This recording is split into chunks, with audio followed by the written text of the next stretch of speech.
आज मैं आप लोगों को दसम स्कंध का उत्तरार्ध का 88वां अध्याय सुनाती हूँ, जिसमें भस्मासुर दैत्य की कथा का वर्णन है।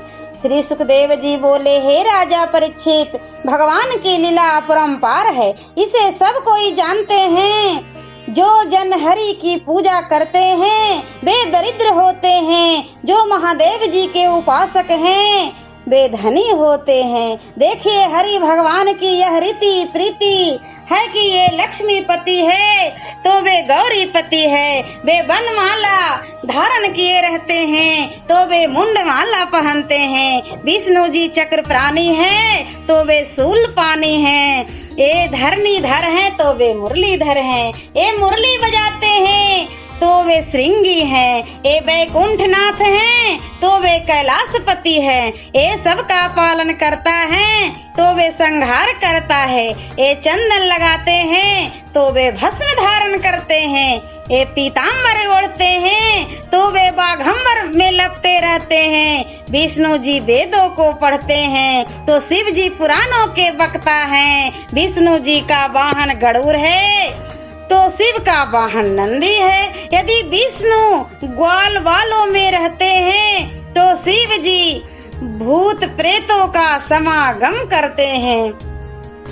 दो प्रभु की उल्टी रीति, अजित इच्छा तित की जय प्रीति। इतना कहकर श्री सुखदेव जी बोले, हे महाराज, राजा युधिष्ठिर से श्री कृष्ण जी ने कहा, हे धर्मराज, जिस पर मैं कृपा करता हूँ वह शीघ्र ही दरिद्र हो जाता है। इसका भी कारण यह है कि धनहीन को भाई बंधु सभी पुत्र आदि सब कुटुंब के लोग त्याग देते हैं, तभी उसे वैराग्य उत्पन्न हो जाता है। और वैराग्य उत्पन्न होने से धन जन की माया त्याग मोहातीत होकर वह मन लगाकर मेरा भजन करता है। भजन के प्रताप से उसे अटल निर्वाण पद की प्राप्ति होती है। ऐसा कहकर श्री सुखदेव जी फिर कहने लगे, हे महाराज, अन्य देवताओं की आराधना करने से मनोकामना पूर्ण होती है पर भक्ति नहीं मिलती। यह प्रसंग सुनाकर मुनि ने फिर राजा परीक्षित से कहा, हे महाराज, एक समय कश्यप का पुत्र वृकासुर तप करने की अभिलाषा से घर निकला तो पथ में उसकी नारद मुनि से भेंट हुई। तब नारद जी को देखते ही उसने दंडवत कर हाथ जोड़ सन्मुख खड़े हो अत्यंत दीनता से पूछा, महाराज, ब्रह्मा विष्णु महेश इन तीनों देवताओं में शीघ्र वर को देने वाला कौन है? सो कृपया कर मुझे बतलाइए, फिर मैं उन्हीं की आराधना करूंगा। नारद जी बोले, हे वृकासुर, तू ध्यान देकर सुन।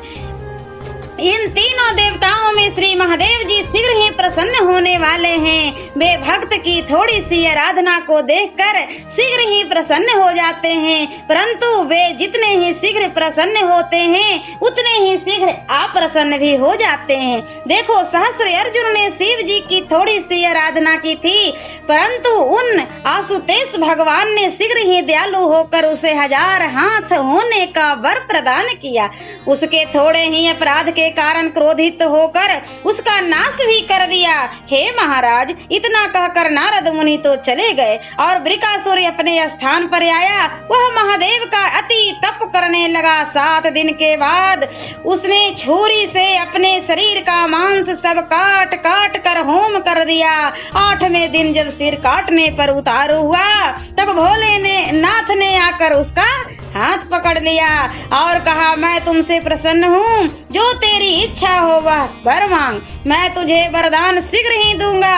इतना वचन शिव जी के मुख से सुनते ही वृकासुर हाथ जोड़कर बोला, ऐसा वर दीजिए मुझे, जाको धरो सिर हाथ, और भस्म होई सो पलक में, करो कृपा तुम नाथ। हे महाराज परीक्षित, इतनी बात के कहते ही महादेव जी ने उसे मुंह मांगा वर दिया।